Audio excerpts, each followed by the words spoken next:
We welcome you back here to Huntsville, Alabama, here on the Conference USA Tip-Off Show. We welcome in Jacksonville State Gamecocks women's basketball team. Will now be joining us on set, joined by head coach Rick Petrie in his 11th season coming up for Jacksonville State, and star player Kiara Griffin, as we look at some of the highlights. All right, Coach Petrie, a lot of new faces. 5 returners who have floor experience, 7 newcomers. How do you handle the new faces now? Well, it has been a challenge. It's the first time, this is my 24th consecutive years as head Division I women's basketball coach, and it's the first time I've had more newcomers than returners.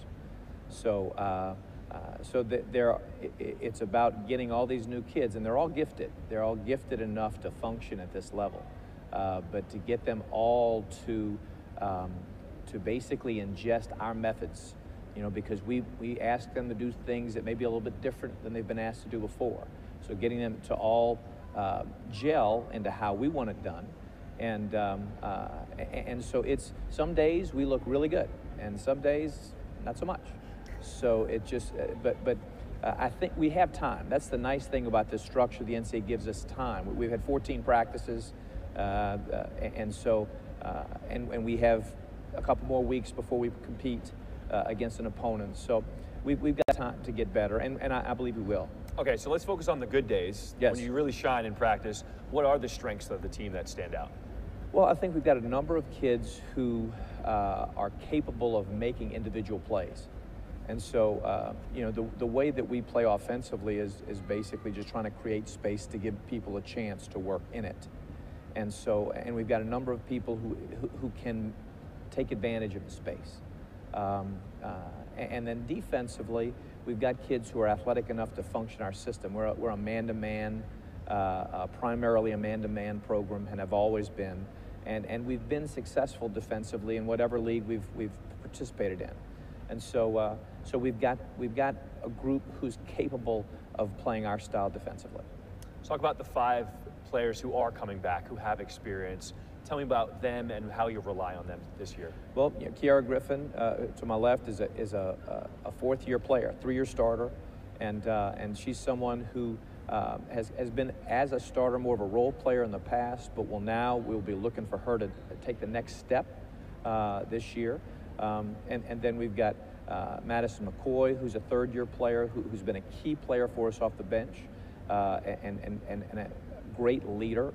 We have Brandon Rhodes, who missed half of last year with an injury issue in the post, and we're expecting more out of her this year. We've got Brooklyn McDaniel, who was a freshman last year, played considerable minutes, and can swing the 3 and the 4. And then we've got Shaquise May, who was a role player off the bench. And so we need all those players to elevate their games. And then as well as we need our newcomers who are gifted and have accomplished stuff where they came from. We need them to bring the best version of themselves to the floor for us. A lot of new things for you in your 11th season, new players, but also a new conference. Yes. What have you done differently to prepare for the challenge? Honestly, we haven't done much differently.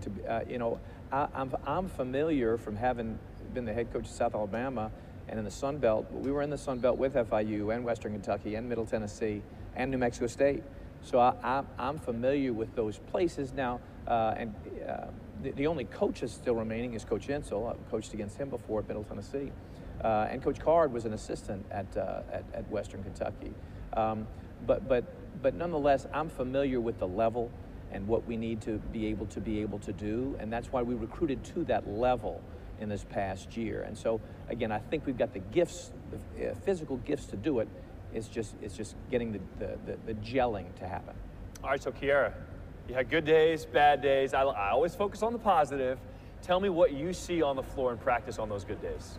On the good days, I see everybody buying in, using the tools he just taught us, as far as everybody's learning the new defensive rules, offensive rules, because of course, defensively it's going to be different from the last school you went to. But everybody buying in, it's all clicking on the same cylinders now. And as you said, we're just gelling now. I feel like more and more we practice every day. You see us play more and more as a team instead of individuals trying to learn something new. Okay.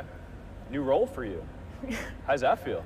It feels good, like knowing that everybody's looking up to me right now. Like, you're the leader. Like, I'm looking to you to see where to go. Like, I really like that. Now, with that comes responsibility. Right. You got to prepare for that. What have you done in this offseason to prepare for that role? This offseason, I've mainly been focusing on keeping my body healthy so I can be on the court to play. Because, of course, injuries can take you out of the game. So I'm really preparing on being healthy. And as the season keeps going more and more practice on the stuff we need to work at as far as, like you said, I need to be more aggressive. So I've been working on that in this preseason. We all need things to do off the floor. And I know you have a big passion in photography. How did that come about, and tell us about some of the coolest shots you've gotten? That came about in high school. When I was in high school, I used to shoot our football team. And so when I got here, I majored in sports management, but I was also told I need a minor. So I was like, oh, we have a photography program. So I decided to minor in photography. I worked with our photography department this past summer. Some of the shoots I did this summer was just campus scenery. I've helped branding on our sports visits and things like that. I think the best thing I shot so far was my former teammate. I shot her graduation shoot, and it turned out good. It turned out great. That is awesome. Congratulations. Thank you. Are there any correlations between photography and basketball? No, it's just a passion I had. I just decided to take up on. Okay, no, that's cool. I like that. Coach Petrie, let's walk through the schedule. We're going to pop it up on the screen and walk us through some of the highlights. Well, as you see, in the first week, we're at Auburn at Mississippi State, so we're going to fire the coach who authorized that schedule. But no, we've got some challenging opponents in the non-conference. We're at College of Charleston as well, which isn't mentioned on there in terms of teams that are of a high level.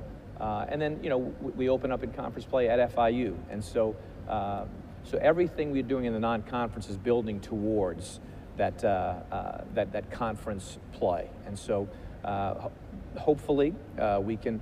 We've been pretty successful the last few non-conferences in terms of we've won more than we've lost. And so hopefully we can have that work out for us as well this year as we head into a strong league, because CUSA is a strong women's basketball league. Oh, it is very strong. Good luck, head coach Rick Petrie and Kiera Griffin. Good luck this season as you move into Conference USA. Thank you. Thank you.